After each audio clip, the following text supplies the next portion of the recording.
Whispers of the Forgotten Garden. In a quiet countryside village nestled between rolling hills and ancient woods, there was a forgotten garden behind the old Whitmore estate. Few people ever ventured past the rusted iron gate choked with ivy, and fewer still remembered the story behind it. But to Eleanor Bennett, a 28-year-old writer seeking solitude, it became the heartbeat of a love story she never expected.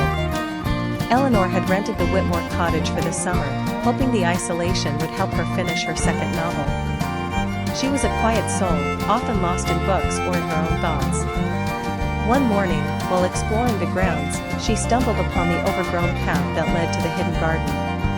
The air was thick with the scent of wild roses and forgotten memories. She pushed open the creaking gate and stepped into a world frozen in time. Moss-covered statues, crumbling fountains, and tangled blooms greeted her. And there, in the center, stood a young man painting at an easel. He turned, surprised but not startled. "You found it," he said with a soft smile. His name was Henry Whitmore, a descendant of the estate's original family. He had returned to the village after studying art in Italy, hoping to restore the garden that once belonged to his grandparents. He explained how it was once the most beautiful place in the village, where lovers carved their names into tree trunks and music floated in the air on summer nights. Intrigued, Eleanor returned to the garden each morning, drawn not just by the beauty of the place, but by the quiet strength in Henry's presence. They would talk for hours, about books, art, memories, and dreams. He painted while she wrote, their lives slowly intertwining like the roses creeping up the garden walls. As the days passed, their friendship deepened.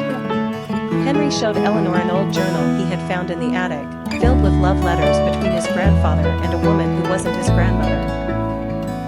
A forbidden love story that never had its happy ending. Inspired, Eleanor began writing a novel about them, blending the past with the present. One rainy afternoon, under the shelter of a crumbling gazebo, Eleanor confessed that she was afraid of falling for someone when she had always relied on solitude. Henry simply took her hand, his touch warm and steady. "Not all stories have to end in heartbreak," he whispered. That summer, the forgotten garden bloomed again. With every flower that opened, every stone path cleared, every secret shared, their love blossomed. By the time the leaves began to turn, the garden was reborn, and so were their hearts. Eleanor's book was published the following year. She dedicated it to the boy with paint on his fingers and a garden in his soul. They never left the cottage.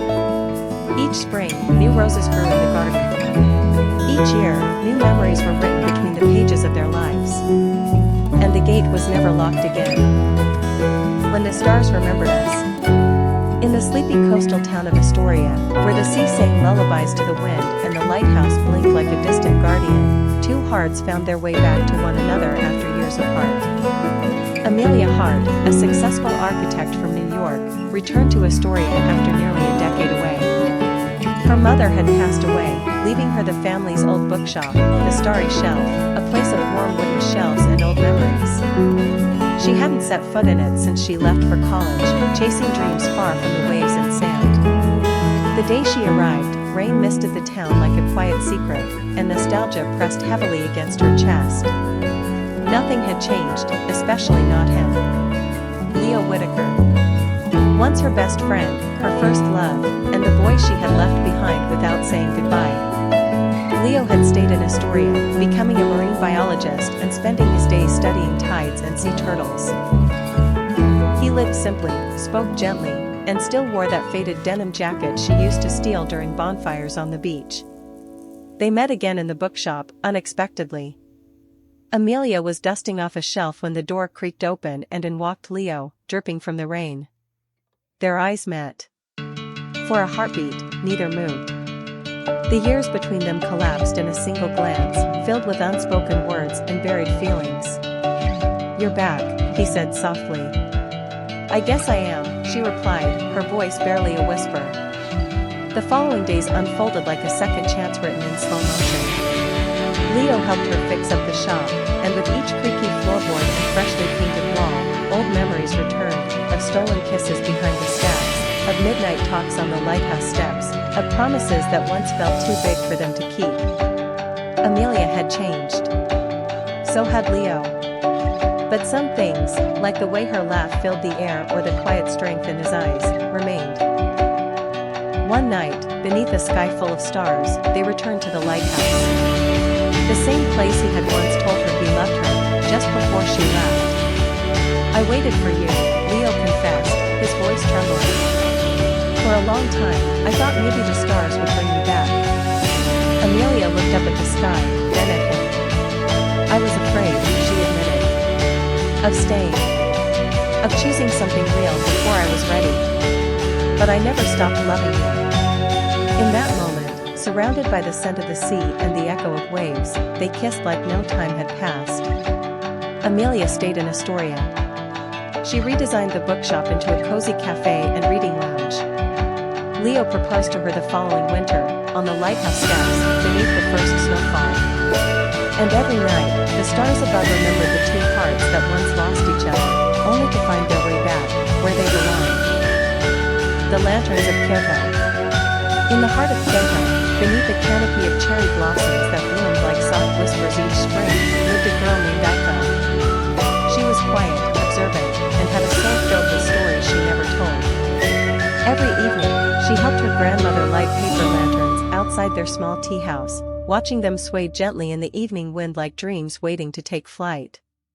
One rainy afternoon, a traveler from Europe entered the tea house, shaking water from his coat. His name was Thomas, a photographer who had come to Japan in search of stories hidden in stillness, in forgotten streets, and in eyes that spoke without words. Their first conversation was brief, just tea preferences and a soft exchange of smiles, but something lingered in the silence between them. Thomas returned the next day, and the next. Each time, he brought stories from his travels, and Aiko, in return, taught him the meanings behind the tea rituals, the legends of Kyoto's temples, and the quiet poetry of the lanterns. Over weeks, the bond between them deepened like ink soaking into handmade paper. Thomas began taking photos of Aiko lighting lanterns, saying they held a kind of magic he couldn't find anywhere else. She laughed, saying, "They only glow because someone believes in their light." One evening during the Lantern Festival, as thousands of glowing orbs floated down the river, Thomas handed Aiko a small notebook.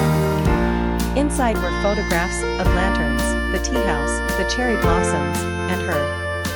"You taught me how to see beauty not just with my eyes," he said softly, "but with my heart." Aiko, touched by the sincerity in his gaze, whispered, "You brought color into a life I thought would always be black and white." But love, like seasons, often tests patience. Thomas had to return to Europe for a gallery exhibition that could launch his career. He promised to come back, but months passed without word. Aiko wrote letters she never sent, folded them like prayers into paper cranes, and hung them in the tea house attic. Winter turned to spring again, and one quiet morning, as Aiko was lighting the first lantern of the season, she heard a voice behind her. "I never stopped looking at that notebook," Thomas said, standing in the doorway, older but with the same warmth in his eyes. "But I realized none of it meant anything without you in the frame."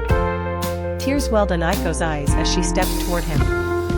She reached out, placing a lantern in his hands. "Then let's make the rest of the pictures together." And as the sun dipped low over the rooftops of Kyoto, their hands lit the lanterns once more, this time not just for tradition, but for the love that had found its way home.